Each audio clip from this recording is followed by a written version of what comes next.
Prezența noastră a fost necesară pentru că existau informații concrete că la fața locului, cel puțin una dintre persoane este deținătoare de arme de foc.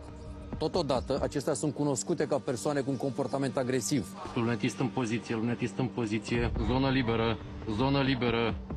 Mașina 1 te-a recepționat. Nu se văd suspecți în interior, asigur.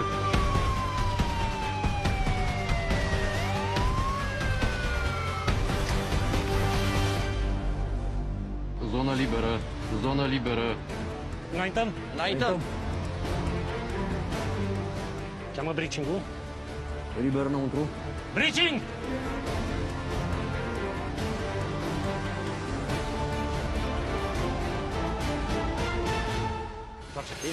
Intrăm! Stânga liber. Înaintează. Cu mine. Înaintăm. Preluăm dreapta! Preiau Cu ce dreapta. față? Cu ce față? Iau dreapta. Iau stânga! Suspect poliția! Mâine sus! Sus mâinile! Poliție! Nu mișca, nu luăm mâine! Dreapta. Nu mișca! Nu mișca! Ridică-te. Preiau! Ridică-te. Mâinile sus. Întoarce-te cu spatele! Culcat! Pune-te pe burtă! Preiau! Brațele depărtate! Rămâi acolo, nu miști! Rămâi acolo! Verific stânga. Preluat!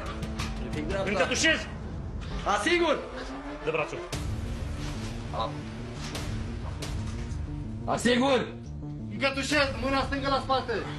Nu opune rezistență, voi fi nevoit să folosesc forța împotriva ta dacă te opui.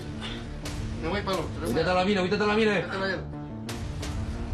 Mâna dreaptă la mine, mâna dreaptă la mine, mâna dreaptă la mine. Uite-te la mine! Acolo, rămâi acolo. Rămâi acolo! Rezistență. Rămâi acolo! Rămâi acolo. Fac controlul corporal. Armă! Suspectul are armă! Preiau. Mai e altceva asupra ta? Nu. Ce aici? Ce aici? Ridică-te un pic. Telefon? Preia. Preiau. Îmi dai piciorul un pic la spate. E în regulă. Te rotezi pe partea cealaltă?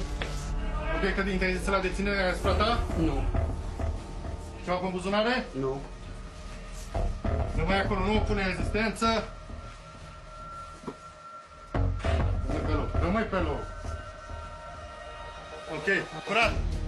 Lasă-l cu mine, preia ușa, preia toaleta, nu mișca, stai jos! Apleacă-te! Poliția!